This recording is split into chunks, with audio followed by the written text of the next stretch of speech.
So, and you know what? Losing weight is really quite difficult. There's no question. Losing weight is difficult. Yeah, but that's where it all starts. And then what you need to do, the most important thing is to control the function of the foot. And so just getting a cortisone shot. And I'm sure if you go to a podiatrist, they can make you some good arch supports to wear in your work shoes. And wearing the right type of work shoes, you can at least alleviate the heel pain so that you can work comfortably. It won't go away totally, but if you can alleviate it so you can work comfortably, I think that's the main goal you want to achieve. And a good pair of shoes and a good pair of arch supports and probably a anti-inflammatory medication that you can take daily, like a Motrin, an Advil, or a Naproxen. You just have to control the heel pain. You won't probably get rid of it, but we can control it. And it will go away. It should go away over time. It's not going to, what we've given you is not a panacea, but I would say if we're controlling you well, then over 2 to 4 months, it's going to get better. You'll have good days and bad days. Oh, absolutely. Yeah. Thank you for your call. Is there another caller? Hello? Hello? Yes, I was calling to ask about this heel/ankle pain that I have. Actually, I respond really well to anti-inflammatories such as Indocin or ibuprofen, but it seems to take care of only like maybe 90% of the pain, and it kind of goes away, but after a while it flares back up. Do they have you, are you doing anything else other than taking medication? No, I'm not. Okay. It's a good analogy is if you have a fever caused by a bacterial infection, and I give you aspirin, for the 4 hours that you're taking the aspirin, your fever is gone. But if I give you antibiotics, which takes care of the cause, then the fever will break on its own. So the most important thing is that we control the abnormal mechanics in your foot. And if we can control you with an orthotic, over 2 to 4 months, you should get better. So that's where you got to start. The anti-inflammatory medications, get good supportive shoes, and if you're not moving in the right direction, you should see a podiatrist and have an orthotic made before you go any other way.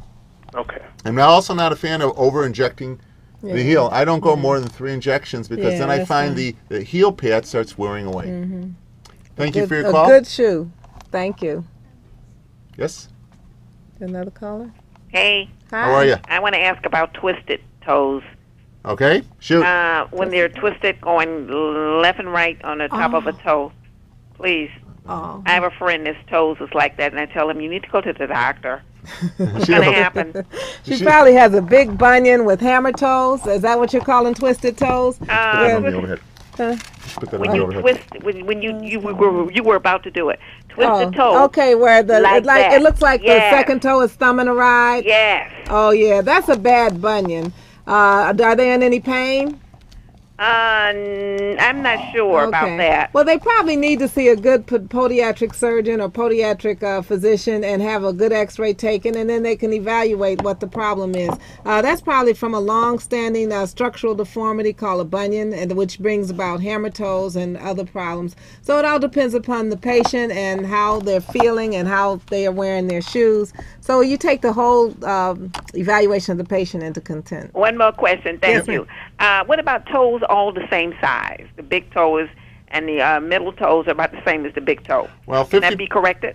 Yeah, but you know what? I am not a proponent. 50% of the people have a long second toe. 50% of people have a long first toe. I tell people, don't worry about it unless it becomes a problem. Don't do surgery on your feet unless you have a problem. I mean, you could be a perfect example if someone comes in with a huge bunion. First question I'll ask, does it hurt? If it doesn't hurt, I say, don't worry about it. Leave it alone. That's what I usually say. If it doesn't hurt, leave it alone. Okay. Thank you for your call. Any more calls? Let's talk about other forms of treatment and other surgical forms of treatment for heel pain. Okay. We talked about the endoscopic plantar fasciotomy. They talked about shockwave treatment. That's a big buzzword over the last few years. The shockwave treatment has gotten a lot of public relations through the news media. I think a couple of the big channels have ran advertisements about shockwave. And shockwave is essentially taking a modality like a shock wave or like radio waves and placing them in the heel, which supposedly alleviate the pain. Now, then again, you have the same type of outcome as any type of heel pain surgery. Absolutely. And all of them are still iffy. I shouldn't say iffy, but... We have another caller? Okay. Can we help you? Yes, I just had a question. I wanted to know if anyone knows what causes heel spurs. Yes. What causes the spur specifically? Like we said, the number one reason we get the heel pain is because that ligament or the plantar fascia on the bottom of the foot is being stressed and strained. What happens then is we pull that ligament forward. It pulls the covering off the heel. The bottom of the heel, the covering, the soft tissue that covers the bone is called periosteum. When we pull on it, we pull it forward and we get bleeding. The bleeding then becomes ossified, which means turns to bone, and then we get a spur formation. Most of the time, statistics have shown that the spur is not what's causing the problem, but the inflammation of the plantar fascia causes the problem. And in fact, when I do surgery on people with heel spurs and plantar fasciitis, I don't remove the spur. It has been statistically shown that the spur removal has no effect on the results of the surgery. It's actually just the plantar fascia. We have another call? Thank you. Yes? Oh, well. Oh, they hung up. That's all right. So anything else you want to talk about? You wanted sure. to say something about topaz treatment. Well, that is a new modality we're starting to utilize now. It's actually radio frequency. And what topaz actually does is cause inflammation of the plantar fascia. A small incision of about 1 inch is made on the inside part of the heel. We then go down to the plantar fascia, that ligament, and we put a little wand on that area. It looks like the tip of a pen. And we puncture 9 little holes in the plantar fascia. And what that does is cause inflammation. By causing inflammation, cause increased blood supply to the area, carries away the inflammation, and thus gets the heel to heal. And how have you found that to work?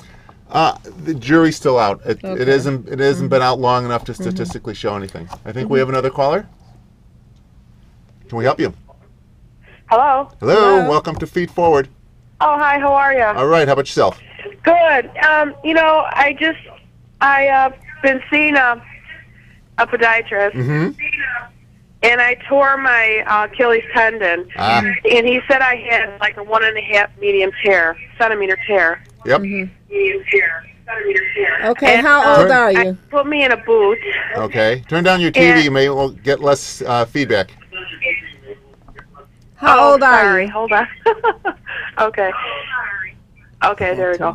And he put me in a boot, and now I'm experiencing a lot of pain in the boot, and I'm also having heel pain in my other heel. So I was just wondering if you have any tips. Okay, how old are you?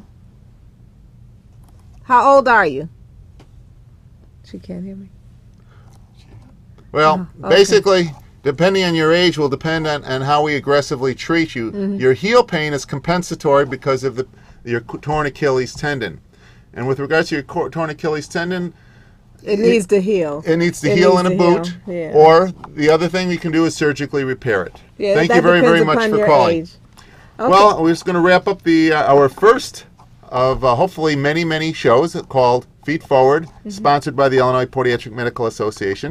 Our next show will be on, I think it's Wednesday, March 26th, and we're looking forward to introducing more stuff to you. And please visit our website at IPMA.net and call the Illinois Podiatric Medical Association at area code 312-427-5810. Thank you very much. Have a good one. Bye-bye. Bye-bye.